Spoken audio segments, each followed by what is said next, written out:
In previous episodes, we've repeatedly discussed Dave Rubin, the right-wing MAGA supporter and avid Trump fan. Today, we're digging into yet another instance where he twists himself into knots to defend the US and this administration's stance on free speech. It's particularly ironic considering they're so quick to criticize other nations on this issue. But Dave doesn't just contort himself rhetorically, he also spreads misinformation about free speech, especially as it pertains to those outside the US. Let's watch the entire video, and I'll share my thoughts afterward. One person who's strongly sympathetic to President Trump on universities is Dave Rubin, host of the conservative political talk show, The Rubin Report. Millions follow him on social media. Mr. Rubin is in Hungary to attend a centre-right conference on free speech. I caught up with him in Budapest earlier, and I began by asking Mr. Rubin to outline the Trump administration's concerns about free speech. The protections that we Americans have around free speech, the First Amendment, of course, of the Bill of Rights of the Constitution, really offer us the most robust protection to say whatever we want, whether it is critical of the government or it is offensive to a group of people or whatever it might be. Now, of course, we have limits to that. You can't point at a specific person and say, to a mob and say, go get him. You can't make a direct death threat, that sort of thing. And then we have very, very tight laws around libel and slander. But beyond that, you can say whatever you want. You can be an anonymous troll on Twitter/X and say mean things. And really, it's up to the person on the receiving end of that to figure out what to do with it, whether they're going to be offended or anything else. Let me ask you about a very famous case in this country. This is Lucy Connolly, who last year, she tweeted the following after learning that 3 children had been murdered in a knife attack at a Taylor Swift themed dance class in what she wrongly thought was an attack by an immigrant. And this is what she tweeted: "Mass deportation now. Set fire to all the effing hotels full of the bastards for all I care." I should say she rapidly withdrew that tweet, but do you think that there are limits? Do you think it's right that in that case that is crossing a line? Right. So I think, calling for mass deportations or calling to protect your border or have a sovereign nation or things like that, that absolutely falls within the right of free speech.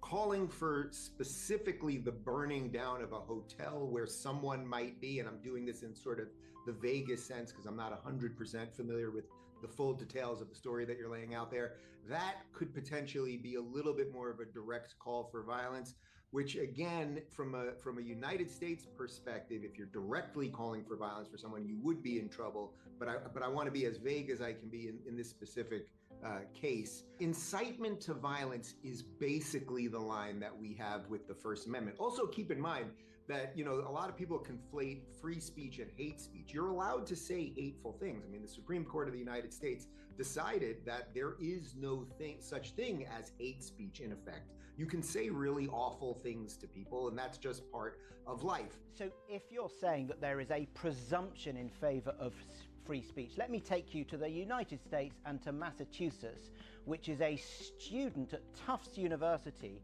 who was lifted off the streets by ICE immigration officials for co-authoring an op-ed that was critical of the state of Israel. Well, I don't know about that case specifically. It's a very famous case. It's a very famous case. This is what she wrote. It was Rumesha Ozturk, and in a joint op-ed, she talked about credible accusations against Israel include accounts of deliberate starvation and indiscriminate slaughter of Palestinian civilians and plausible genocide. Highly contentious claims, but not. Well, they're nonsensical claims. I defend her right to be able to say it as a citizen of the world, but there's a difference between being a citizen of the United States and being here on a green card or on a student visa or anything else. It's not a right to be a citizen of the United States. This segment right here is a textbook illustration of how discussions about free speech become tangled when conservatives attempt to have it both ways. Dave Rubin has made a name for himself as a champion of free speech, yet he conveniently overlooks obvious inconsistencies whenever the discussion veers away from conservative-aligned topics. To begin, he kicks off with the classic, "America has the strongest free speech protections in the world" spiel, and in theory, that's true. The First Amendment is indeed very strong, but he quickly shifts into the predictable conservative narrative. Free speech is only threatened when they feel silenced, but strangely not when the government targets individuals for expressing opposing views. The Lucy Connolly incident, tweeting about burning down hotels, is a rare instance where Rubin concedes there might be limits. And naturally, there should be. Direct threats of violence cross legal lines in the US. The issue isn't that he acknowledges this, the issue is his treatment of it as the sole form of free speech suppression that counts. The moment the interviewer mentions the Massachusetts case, a student held by ICE for co-writing an op-ed critical of Israel, Rubin promptly backtracks into, well, I don't know about that case and it's different if you're not a citizen. This kind of selective belief betrays the real agenda. He claims to defend her right to say it, yet immediately justifies the US punishing her for her views because she's not a citizen. Listen, if you genuinely uphold free speech as a fundamental principle, it's not selectively applied only to those who share your political or national identity. Let's be real. This is the hypocrisy Democrats have highlighted for years. Conservatives champion free speech when it protects hate speech, misinformation, or rhetoric against marginalized groups, but when speech criticizes Israel, Trump, or right-wing ideology, they suddenly discover a slew of exceptions. Rubin's reasoning here lays bare this inconsistency in action. The Massachusetts case he claims to know little about matters because it perfectly illustrates how free speech in America becomes conditional when inconvenient. For students here on a visa, their speech shouldn't be treated differently just because they're non-citizens, especially not in a country reputed to uphold free expression as a global benchmark. If the speech isn't encouraging violence or posing an actual security risk, then it's safeguarded by the First Amendment, end of story. Anything less is simply state retaliation masquerading as immigration policy. This is why Democrats persistently argue that free speech debates shouldn't be cherry-picked. You can't proclaim absolute free speech on college campuses for white nationalist speakers and then ignore it when the government detains a young woman for publishing an article critical of a US ally. That's not advocating for free speech, that's selective indignation. Rubin's lack of willingness to address the double standard highlights exactly why these discussions within conservative circles fail to progress. They're not advocating for free speech in theory, they're advocating for speech that supports their views to be protected while finding methods to justify suppressing speech that opposes it. Until this contradiction is addressed directly, every single free speech conversation will keep circling back to the same inconsistency. Let me just clarify, Dave Rubin, had a US citizen written that op-ed, that's okay, but because it's a student from outside the United States, that's not okay. Well, yes, our Secretary of State Marco Rubio just testified in front of Congress about this. You do not have all of the rights guaranteed to you by the United States if you are not a United States citizen, as simple as that. If you are going to come here from China or Turkey or Egypt or anywhere else to raise havoc on our streets or to protest or do whatever you want, we can make a decision to decide whether you can stay in this country or not. A regular citizen, a citizen who was born and raised in the United States, who's protesting and wants to say whatever noxious statements she was saying, of course you can say those things. What about this? This is an article that's been written in the last 48 hours, talking about how Israel is committing war crimes, talking about how starving out Gaza, the Israeli authorities are starving out Gaza, and talking about how some of the settlers in the West Bank are doing things that is tantamount to genocide. That was written by Ehud Olmert in Haaretz, the former Israeli Prime Minister. Would he be lifted off the streets by ICE detention officials for writing that?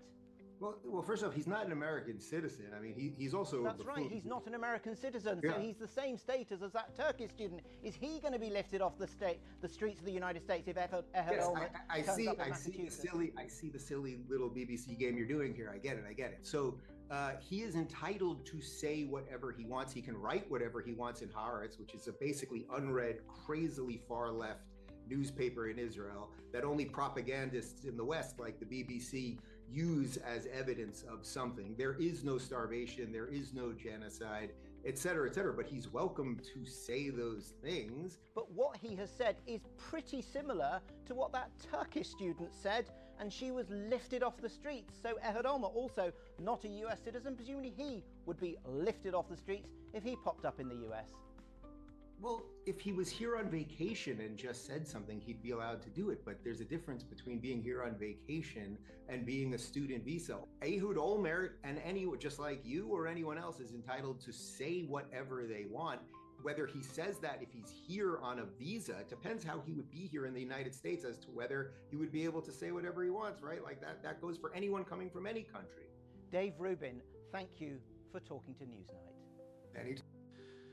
Dave Rubin, what a jester and a fibbing artist. Listen, folks, I did a bit of digging, and I distinctly recall when the incident involving the Turkish student being snatched from the streets by ICE under this administration was going down. I heard about it multiple times, and it's a known fact that international students in the US enjoy the same First Amendment free speech rights as American citizens. There is absolutely no legal basis for discriminating against them regarding free speech due to their visa status. Yet, once again, this is something typical from anyone on the right or someone aligned with this administration.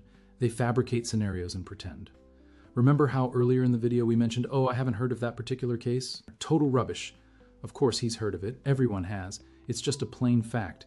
How is it that I, living in the UK, have heard of it, but a right-wing political commentator claims complete ignorance? He has definitely heard about it. He's merely feigning ignorance because acknowledging it would instantly dismantle the argument he's attempting to build. Dave Rubin is just another right-wing opportunist, much like Ben Shapiro and other similar figures. Guys, share your thoughts in the comments section about this video. I'd love to hear your opinions. If you're new to the channel, hit that subscribe button. We always want to hear your opinions. Also, turn on the bell notifications so you get a fresh update every time I upload a brand new video. I appreciate your engagement. Let me know your thoughts, and I'll catch you in the next one.